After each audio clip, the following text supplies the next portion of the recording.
Hello दोस्तों, कैसे आप लोग। आज मैं एक इन्वर्टर रिपेयर करूंगा। लूमिनस कंपनी का इन्वर्टर है और मॉडल नंबर रैपिड चार्ज 1500 ये है। काफ़ी भारी ये इन्वर्टर है और इसमें एक प्रॉब्लम आ गई। प्रॉब्लम ये है कि भाई चलते चलते अचानक से ब्लास्ट हुआ और ब्लास्ट होने के बाद स्मोक इसमें भर गया था और अचानक से जो एमसीबी होता है वो ट्रिप हो गया। जब ये प्रॉब्लम आई, स्मोक इसमें जो भर गया, तो वो किस कारण से हुआ, कैसे इसको ठीक किया जाएगा, तो यहाँ पर आज मैं बताऊंगा और सारी चीज़ें आपको यहाँ पर क्लियर करूंगा। तो यहाँ पर देखिए, जब मैंने इसको चेक किया तो चेक करने के बाद ये जो हीट सिंक आप देख रहे हैं, इस हीट सिंक के सबसे पहली बार जो मॉसफेट है वो यहाँ पर ये उड़ चुकी है। तीन और हैं, अब इनकी स्थिति क्या है वो तो सर्किट को खोलने के बाद ही पता चलेगा। और दूसरे चैनल पे या दूसरी हीट सिंक पे भी जो मॉसफेट है उनको भी हम चेक करेंगे और गेट पल्स वगैरह चेक करेंगे। सारी चीज़ें इसमें चेक करके फिर इसको रिपेयर, जो भी फॉल्ट रहेगा वो सारी चीज़ें रिपेयर करके इसको हम फिर से इसमें फिट करेंगे। अच्छा, यहाँ पर बहुत सारे इसमें कनेक्टर है। तो कनेक्टर वैसे सभी अलग अलग यहाँ पर दिए गए हैं, फिर भी अगर आपको लगता है कि यार कनेक्टर आप थोड़ा सा भूल जाएंगे तो कनेक्टर पे मार्किंग कर लेना, नंबरिंग कर लेना। काफ़ी लोग पूछते हैं कि यार इतने कनेक्टर हैं तो कौन सा कनेक्टर कहाँ से निकाल लिया, कभी कभी भूल जाते हैं। तो उनके लिए तो बताऊंगा कि मार्कर से उसमें मार्कर से एक हल्का सा मार्क कर लें, नंबरिंग कर लें तो ईजिली हो जाएगा। वैसे सभी कनेक्टर अलग अलग है, कोई इसमें कन्फ्यूजन नहीं होता। तो चलिए फिर इसको मैं हटाता हूँ और यहाँ पर हीट सिंक में ट्रांसफॉर्मर से दो यहाँ पर पॉइंट है वो भी हमें हटाने हैं और ये जो माइनस का है वो हटाना है। तो सारे यहाँ पर डिस्कनेक्ट करके कार्ड को बाहर निकालता हूँ और फिर रिपेयरिंग हम स्टार्ट करते हैं। दोस्तों, यहाँ पर इस सर्किट को मैंने बाहर निकाल लिया और जो भी डस्ट वगैरह थी वो यहाँ पर क्लीन कर चुका हूँ। दो हीट सिंक है, एक में आपको 4 मॉसफेट और दूसरे में भी आपको 4 मॉसफेट मिलेंगी। इसमें फर्स्ट वाली जो मॉसफेट आप देख रहे हैं ये पूरी तरीके से डैमेज हो चुकी है। इसको एक बारी मैं आपको चेक करके दिखाता हूँ। ये मॉसफेट की 3 पिन, ये फर्स्ट पिन आपकी इसकी गेट की होती है, दूसरी ड्रेन की, तीसरी सोर्स की। तो गेट के साथ में ड्रेन और सोर्स को अगर चेक करूं तो तीनों ये शॉर्ट दिखा रहा है। आप थोड़ा सा देखें तो ये देखिए, ये शॉर्ट दिखा रहा है। अच्छा, ऐसे हम अगर इस वाले हीट सिंक पे जितने भी मॉसफेट हैं उनको अगर चेक करूं तो ये सभी के सभी ये शॉर्ट दिखाएगा। तो यहाँ पर होता क्या है कि यार अगर एक मॉसफेट शॉर्ट है तो हीट सिंक पे लगी सभी मॉसफेट को शॉर्ट दिखाएगा। क्योंकि यहाँ पर होता क्या है कि इसमें जितने भी सोर्स हैं, इसमें सभी के सभी मॉसफेट के सोर्स की पिन एक ही ट्रैक से कनेक्टेड है और ड्रेन ड्रेन आपका हीट सिंक से कनेक्टेड है। तो अगर एक शॉर्ट होगी तो वो सभी के सभी शॉर्ट दिखाएगा। तो जो हमें फिलहाल खराब दिख रही है उसको बाहर निकालना है और उसके बाद हमें अदर को भी चेक करना है। चलिए डीसोल्डरिंग स्टार्ट करते हैं।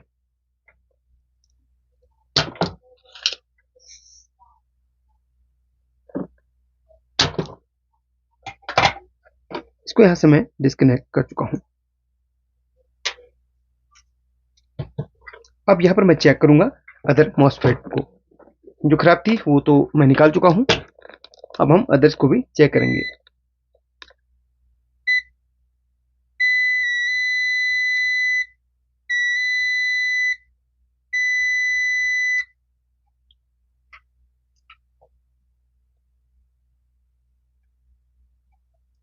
इसमें फर्स्ट और लास्ट की पिन पे गेट के साथ में इसमें ये शॉर्ट दिखा रहा है।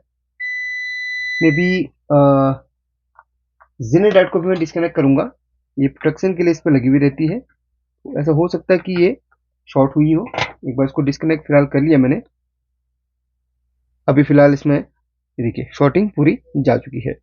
तो इसमें होता क्या है कि जो मॉसफेट इसमें लगी हुई रहती है, मॉसफेट की जो फर्स्ट पिन है वो अपनी गेट की होती है, सेकेंड पिन इसमें ड्रेन की होती है, थर्ड सोर्स की होती है।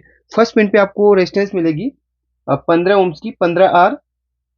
इसमें जो गेट पे जो पल्स आती है उसको रेजिस्टेंस के थ्रू फर्स्ट नंबर की पिन पे दिया जाता है। तो 15 ओम्स की रेजिस्टेंस तो बिल्कुल बिल्कुल सही है। और साथ में इसमें पैरेलल पे एक जेनर लगी होती है। इसके गेट की पिन पे जो जेनर डायोड लगाई जाती है वो इसको प्रोटेक्ट करने के लिए लगाई जाती है।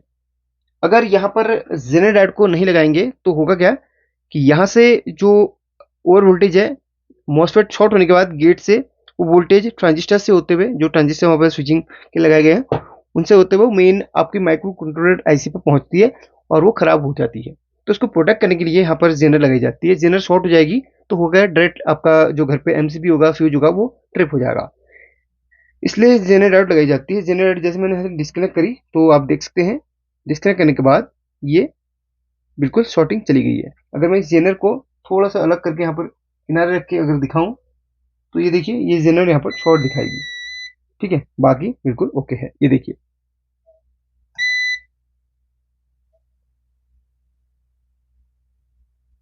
बिल्कुल ओके हो चुका है। अब यहाँ पर जो मॉसफेट थी अदर को भी दूसरी हीट सिंक पे भी चेक कर लेता हूँ और यहाँ पर जो गेट पल्स आ रही कि नहीं वो भी चेक करूंगा। तो इसको मैं कुछ वोल्टेज जो इसको देनी चाहिए 12 वोल्ट इसको मैं दे देता हूँ। प्लस वाला इधर पे रहेगा, बैटरी प्लस यहाँ पे लिखा हुआ है और माइनस आपका इस वाले टर्मिनल पे रहेगा। तो इसको वोल्टेज यहाँ पर मैं देना चाहूंगा 12 वोल्ट 1 एम्पीयर मैंने सेट कर दिया है।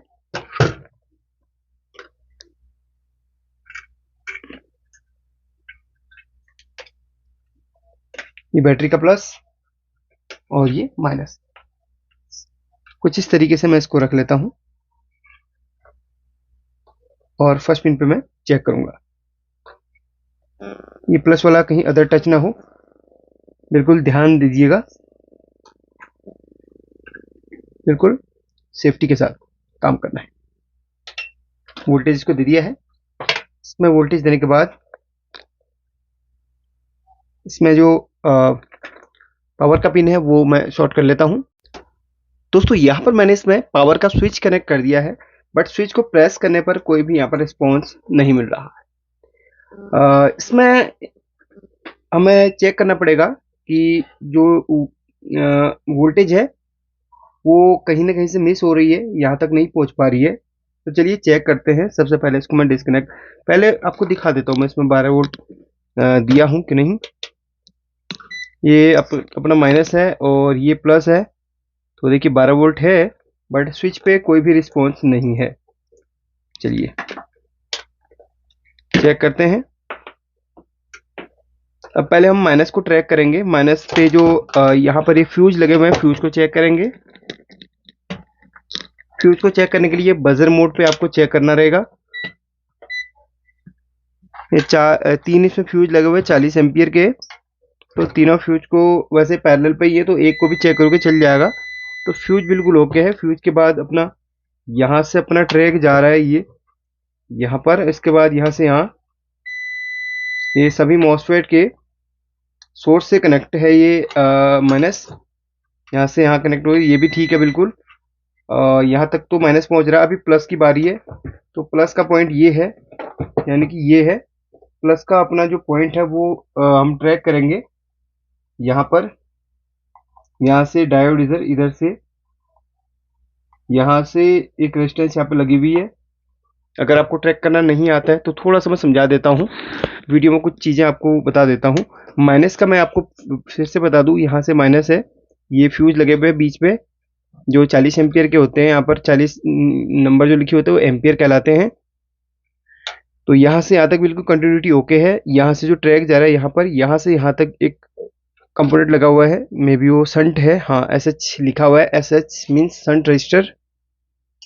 तो यहाँ से यहाँ तक भी कंटिन्यूटी बिल्कुल ओके है। और ये अपने सभी मॉसफेट के लास्ट पिन यानी कि सोर्स के साथ में कनेक्ट है। और अब बारी आती है, यानी कि यहाँ तक तो बिल्कुल माइनस आ रहा है। ऐसे भी चेक कर सकते हैं आप, ये माइनस वाले पॉइंट जहाँ से हमने बैटरी कनेक्ट करती वहां से यहाँ तक चेक कर सकते हो, बिल्कुल ओके है। अब बारी आती प्लस की, जहाँ पर हमने बैटरी का प्लस कनेक्ट किया था। तो ये पॉइंट था बैटरी प्लस का, ये वाला जो कनेक्ट ये कनेक्टर ही बोल देता है उसको, कनेक्टर मीन्स पिन है। इसके जस्ट पीछे हम जाते इधर पे, यहाँ पर तो ये ट्रैक कहाँ से जा रहा है देखते रहेंगे हम। यहाँ पर यहाँ से एक डायोड लगी है यहाँ पर, और डायोड के बाद यहाँ पर आ रही है वो ट्रैक।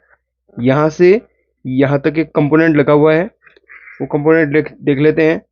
ये एक रेजिस्टेंस है, तो मुझे यहाँ पर चेक करना इस डायोड को और उसके बाद चेक करना इस रेजिस्टेंस को।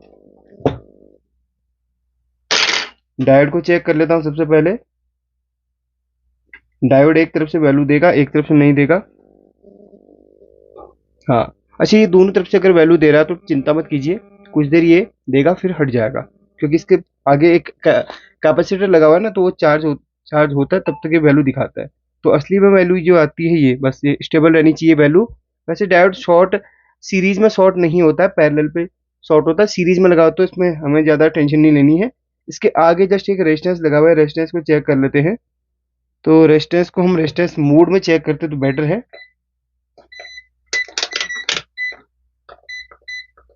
हाँ, ये मोड रेजिस्टेंस वाला आ गया।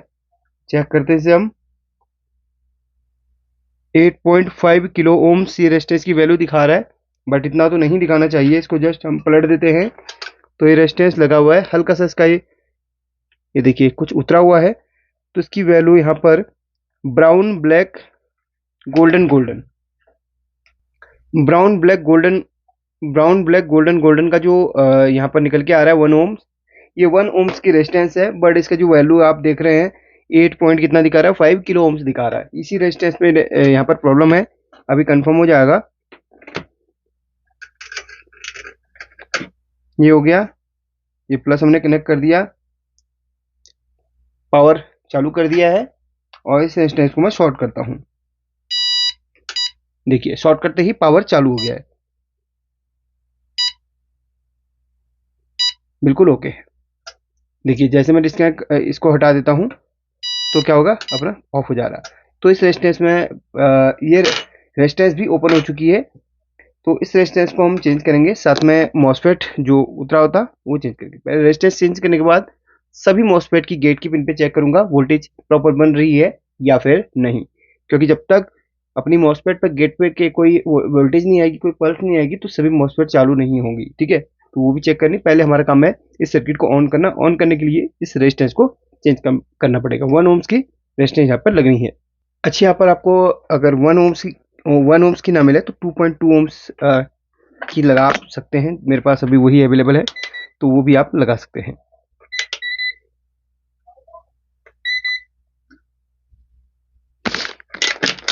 मल्टीमीटर थोड़ा सा मेरा समस्या कर रहा है आज।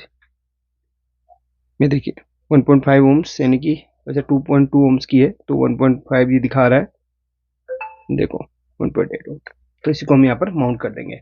तो दोस्तों फाइनली यहाँ पर रेजिस्टेंस लग चुकी है। अब मैं यहाँ पर इसको ऑन करता हूँ और सभी मॉसफेट की फर्स्ट पिन यानी कि गेट पे मैं वोल्टेज चेक करता हूँ कि प्रॉपर बन रही है या फिर नहीं। चलिए ऑन कर लेता हूँ।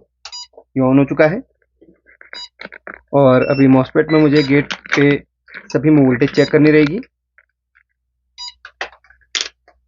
डीसी वोल्ट इसको रखते हैं। आपको मल्टीमीटर दिखना चाहिए। मल्टीमीटर आपको दिख रहा होगा, शायद अब क्लियर दिख रहा होगा। मल्टीमीटर की एक प्रोब को मैं ग्राउंड या नेगेटिव के साथ में कनेक्ट कर लेता हूँ और एक प्रोब को मैं जो मॉसफेट इसमें माउंट हुई है दोनों हीट सिंक पे, तो उसकी फर्स्ट पिन जो अपनी गेट की होती है उस पर मुझे वोल्टेज चेक करनी है। जैसे गेट की पिन, इसमें फर्स्ट नंबर की जो पिन होती है, फर्स्ट नंबर की पिन, उस पर मुझे वोल्टेज चेक करनी है।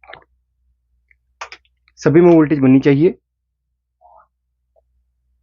3.7 वोल्ट, 3.7 वोल्ट, 3.7 वोल्ट, 3.7 वोल्ट।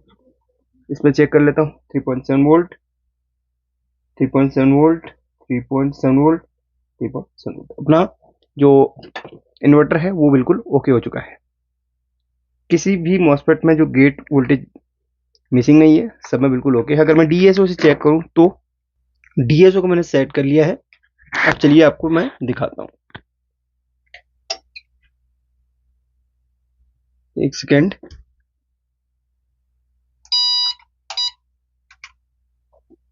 इसको मैं प्रॉपर ग्राउंड दे दिया हूं। मे भी आपको डीएसओ दिख रहा होगा और ये बोर्ड भी शायद दिख रहा होगा। तो सभी की मैं फर्स्ट पिन पे चेक करता हूँ। इसकी फर्स्ट पिन पे देखिए प्रॉपर ग्राफ बन रहा है, कोई भी फ्लैक्चुएशन नहीं है, ओके है, ओके, बिल्कुल ओके, बिल्कुल ओके।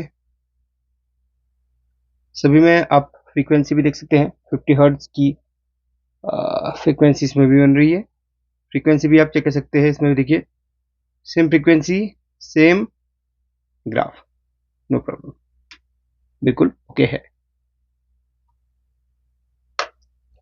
चलिए इसको डिस्कनेक्ट कर लेते हैं, ऑफ कर लेते हैं। अब यहाँ पर इसमें एक मॉसफेट में इंस्टॉल करूंगा, साथ में जेनर। जेनर जो इसमें लगनी है वैसे 18 वोल्ट की होती है, फिर भी मैं चेक करूँगा कितने वोल्ट की इसमें लगी हुई है। किसी में लगभग 5 वोल्ट की भी होती है, किसी किसी में 12 वोल्ट की भी होती है। तो एक बार मैं चेक कर लूँगा कितने वोल्ट की ये जेनर इसमें लगी हुई है, उसी हिसाब से मैं यहाँ पर डाल दूँगा उस जेनर को। बिना जेनर लगाए भी काम चल जाता है, बट लगाना चाहिए। ये आपको ये आपके कंट्रोलर को प्रोटेक्ट करता है, मेन ऐसी उसको प्रोटेक्ट करती है ये जेनर। ठीक है, तो चलिए एक बारी मैं चेक कर लेता हूँ इसको, जो इसमें जेनर लगी हुई है इसको निकालता हूँ और जेनर डायोड टेस्टर में इसको लगा के चेक करता हूँ। जितने भी वैल्यू की होगी उसी हिसाब से मैं लगा दूंगा। तो चलिए इसको निकाल लिया मैंने। अब इसको टेस्ट करता हूँ, जितने वोल्ट की होगी उतने ही वोल्ट की मैं यहाँ पर माउंट कर दूंगा। इस जेनर डायोड को चेक करने के लिए मैं यहाँ पर कैथोड एनोड पॉइंट में एनोड और कैथोड पॉइंट में इसको मैं इस तरीके से इंसर्ट कर लेता हूँ। हल्का सा मैंने वायर इसमें लगा दी एक्स्ट्रा, ताकि मैं इसको इस टेस्टर के अंदर सही तरीके से फिट कर पाऊँ। चलिए इसको मैं यहाँ पर लॉक कर लेता हूँ। अब मैं इसमें जेनर मोड के अंदर जाऊँगा और चेक करूँगा। इसका जो काम है वो ट्रांजिस्टर और जेनर वगैरह कई सारे इसके काम है। इसकी वीडियो मैंने 2-3 दिन पहले बना चुका हूँ, आप चाहें तो उस वीडियो को देख सकते हैं। तो ये वही इस तरह 18 वोल्ट की जेनर इसमें लगी हुई है, जैसे मैं बोल रहा था। तो ये 18 वोल्ट की इसमें जेनर लगी हुई है। तो चलिए मैं इसमें 18 वोल्ट की एक जेनर लगा लेता हूँ। देख सकते हैं आप, ये देखिए लॉक कर रहा हूँ 18 वोल्ट। तो चलिए इसमें 18 वोल्ट की मैं जेनर लगा लेता हूँ। तो यहाँ पर देखिए मेरे पास एक जेनर है 18 वोल्ट की, तो उसको मैं यहाँ पर माउंट कर देता हूँ। चलिए ऐसे इसमें कैथोड एनोड देखते हुए काम करना है। तो ये तो एसएमडी जेनर है, मेरे पास बड़ी वाली जेनर है। तो इसमें भी एक ब्लैक पट्टी रहता है, वो ध्यान से आप देखते हुए यहाँ पर लगाना। और जो सिल्वर पट्टी मतलब सिल्वर मतलब जो पूरा रेड कलर का पट्टी रहेगा इस तरीके का, वो आपका सबसे इस पिन से कनेक्ट होगा, सोर्स की पिन से वो कनेक्ट होगा। ठीक है, देख लेना। कुछ इस तरीके से इसको हमने माउंट करना है। चलिए माउंट करके दिखाता हूँ। तो जेनर इसमें लग चुकी है। अब हम बात करेंगे मॉसफेट की। तो मॉसफेट इसके अंदर लगी हुई है K80E08K3 K80।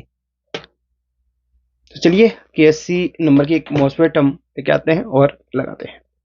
दोस्तों फाइनली यहाँ पर मैंने मॉसफेट को भी माउंट कर दिया है, बिल्कुल ओके है।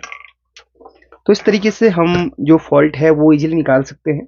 इसमें तो सिर्फ यही फॉल्ट था, बाकी किसी किसी में कुछ अलग फॉल्ट आ जाते, किसी में कुछ अलग फॉल्ट आते थे। फाइनली चेक वगैरह करके मैं इसको कस्टमर को दे दूंगा। बाकी जैसे मैंने निकाला था वैसे इसको लगा लूंगा। आई होप कि आपको ये वीडियो पसंद आएगी। पसंद है तो लाइक करके शेयर करना, और आने वाली वीडियोज में बहुत सारी चीज़ें आपको सिखाऊंगा मॉसफेट के बारे में। अगर जानना चाहते हो तो वीडियो एक सेपरेट बनाई गई है, कंपोनेंट की जानकारी सारी एक वीडियो बनी है। प्लेलिस्ट मैंने तैयार करी है, उसमें जाइए, सभी कंपोनेंट की जानकारी आपको वहाँ से मिल जाएगी। और इन्वर्टर के जो अदर जो अपने शाइन वेव के किट आते हैं उनकी भी रिपेयरिंग के वीडियो ऑलरेडी बना चुका हूँ, उनको भी जाइए देखिए, कुछ सीखिए। Thank you.